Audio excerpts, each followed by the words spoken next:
last 25 years, I've had the privilege of interviewing and highlighting some truly interesting people.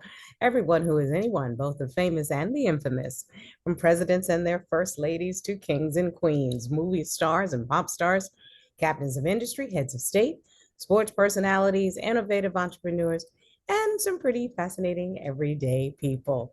Today, I'd like to introduce you to Marie Collins, who became an attorney at 47 years old and is now considered a recognized legal authority on the subject of structured settlement. So I will greet you and say, hello, colleague. How are you today? I'm just great. How are you doing? I am doing well, and it's such a pleasure to say hello to you. I understand that you are literally in the middle of a conference that has to do with our profession. I am here with the Lanier Academy in Houston, Texas, with 1,000 other, literally about 1,000 top lawyers.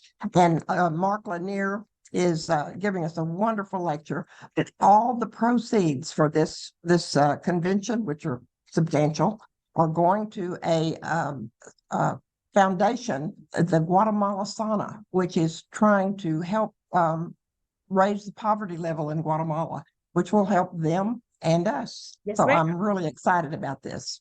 Absolutely. And it's a pleasure to speak to you from Houston because I don't know if you know, but I'm a proud graduate of the University of Houston's Law Center. And so we have a little bit of in common when it comes to our law degrees. Speaking of Well, which, go ahead. my bachelor's degree in math and science is from University of Houston, Yes, but my law degree is actually from South Texas College of Law. yes, indeed. Yes, indeed. And speaking of that, you actually started your legal career a bit later in life. I went straight from undergraduate college. But it was interesting when I was reading about you. I read you said that you, quote, thought life was over, but it had only begun and you had That's only scratched the surface. And I love that quote so much. So, when exactly did you decide to become an attorney?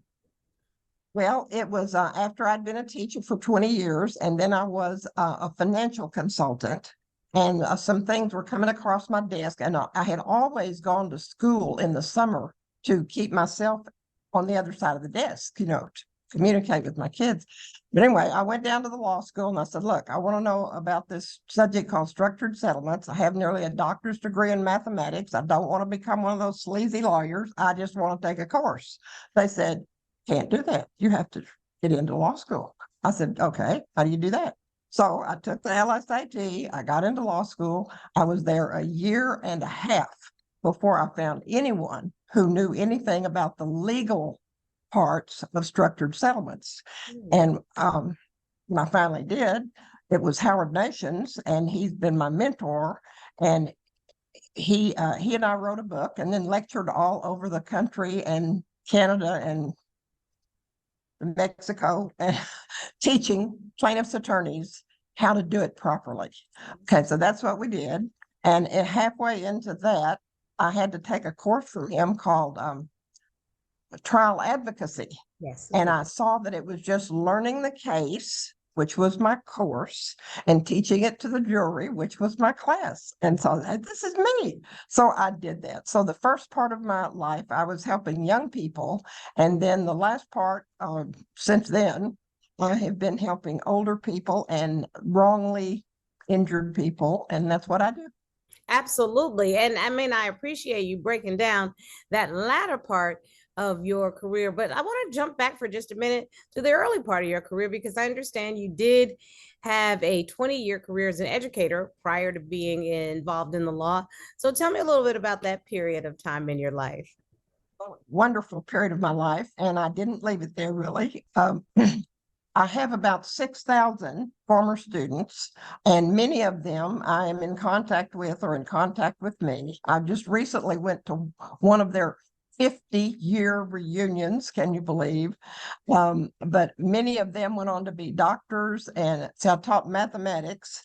And anyway, some of them liked math, some of them didn't. But I really taught students through the medium of mathematics. And I've just, they're my kids. They're my kids. My youngest one is 65. I know you have impacted on so many young lives over the course of your career, but the lawyer in me wants to know some of those distinguished legal cases you've been a part of. Well, yes, I guess the most distinguished case was when I represented 244,000 structured settlement annuitants in the conservatorship of executive life insurance in Superior Court in Los Angeles. And then I was asked by the bankruptcy trustee, the United States bankruptcy trustee, to represent these 244,000 annuitants who were affected by the bankruptcy of the parent company. And as a 4-year lawyer, but because I probably knew more about structured settlements than anybody else at the time, I was able to help them in the bankruptcy court. If it was a truck or a medicine or a bankruptcy that hurt my clients, that's what I learned about. You know that. That's what you have to do. You learn all about it. When you go into the courtroom, you better know more than anybody else about your case. That's one of the things Mark's teaching us today. But anyway, I became so I learned about bankruptcy, and I became the co-chair of the 7-member unsecured creditors committee. The other members were like, one of them represented 28 foreign banks, including Saudi Bank. He was the main one.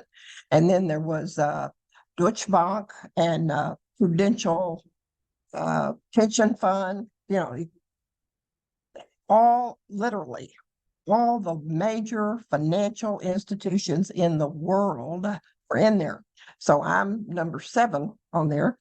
And I was able to prove that my clients really possessed 44% of the assets. And the man with the 28 foreign banks had 10%. And as a math teacher, I knew 44 and 10 added up to 54.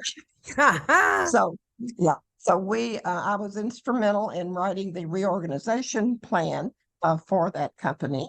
And we did that. And the result for my clients was, when I first went in, they were getting 70% of what they should have been getting. And when we were finished, they were getting 150%. Wow. Which if they are still alive, they are still getting today, which if you multiply that out and do about an attrition of maybe 50%, with maybe an average of 1,000 a month, that's about $37 trillion so far. Awesome. Awesome. Awesome. Awesome. Yes, indeed. That day, what did you say? It's never too late That's right. You had only scratched the surface, and we're so appreciative that you went on back and got that law degree, because I'm glad you only just decided to do more than just take a case. I mean, no, I'm sorry. I'm glad you decided to do more than take a class and stick with it. And I know those clients are indeed very, very, very grateful.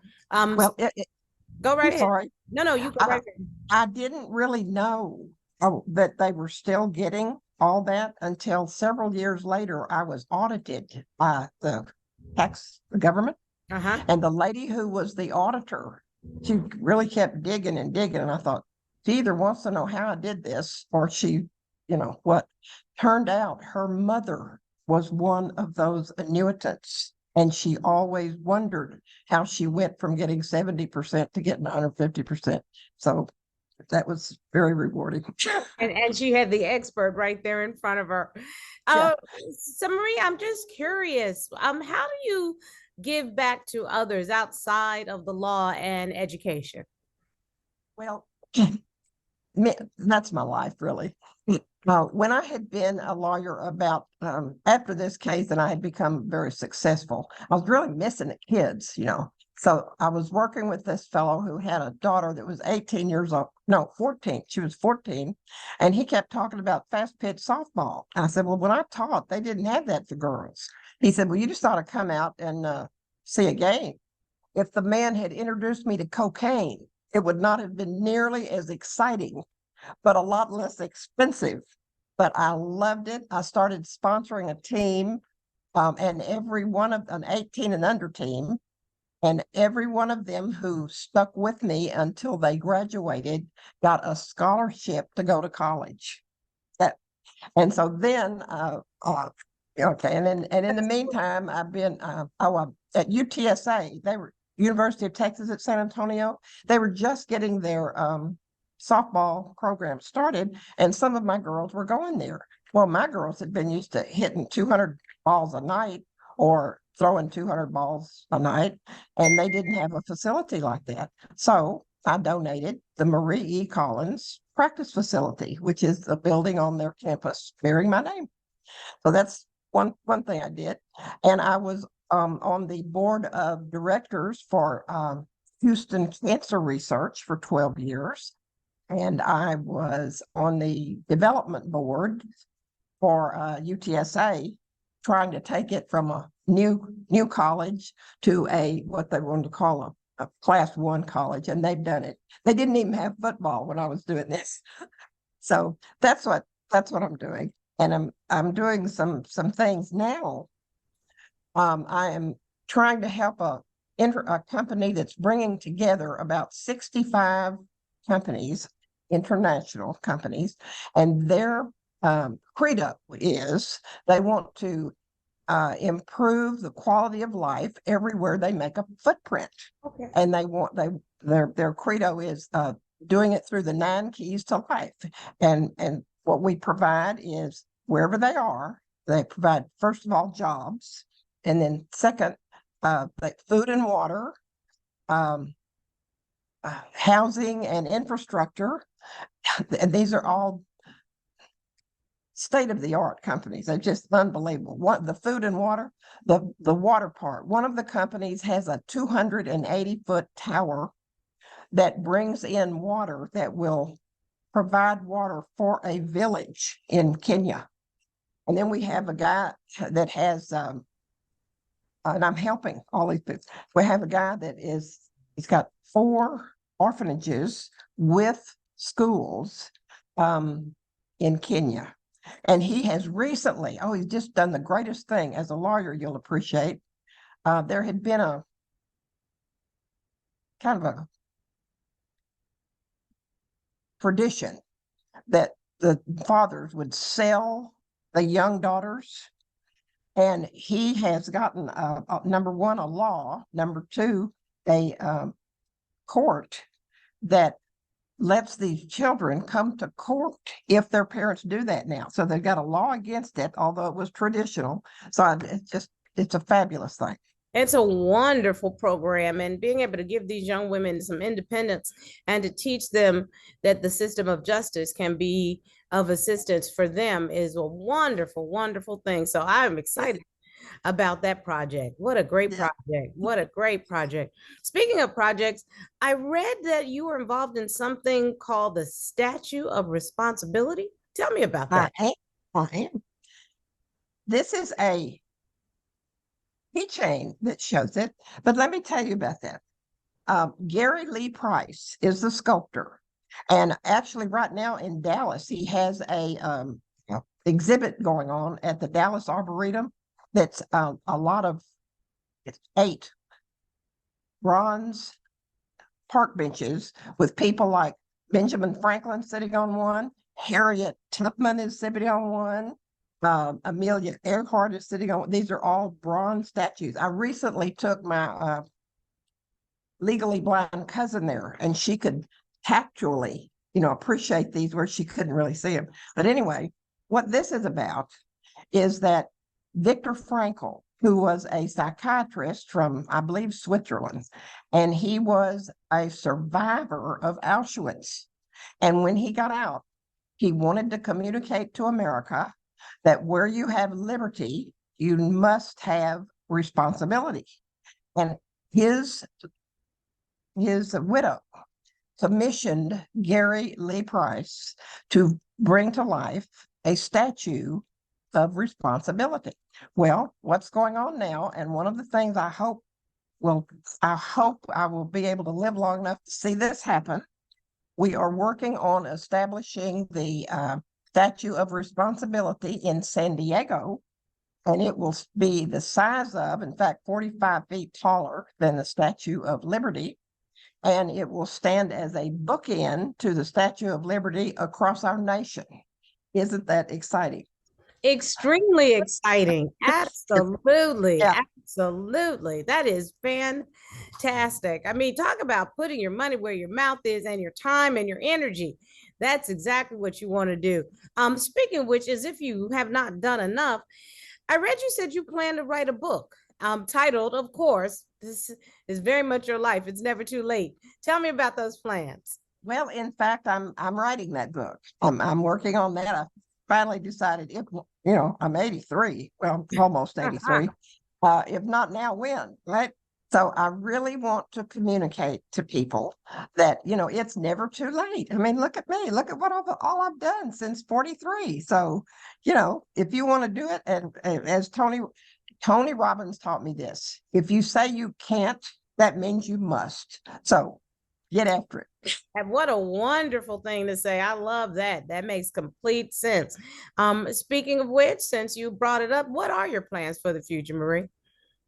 Well, I have recently all of these things I'm talking about now, I plan to keep working on.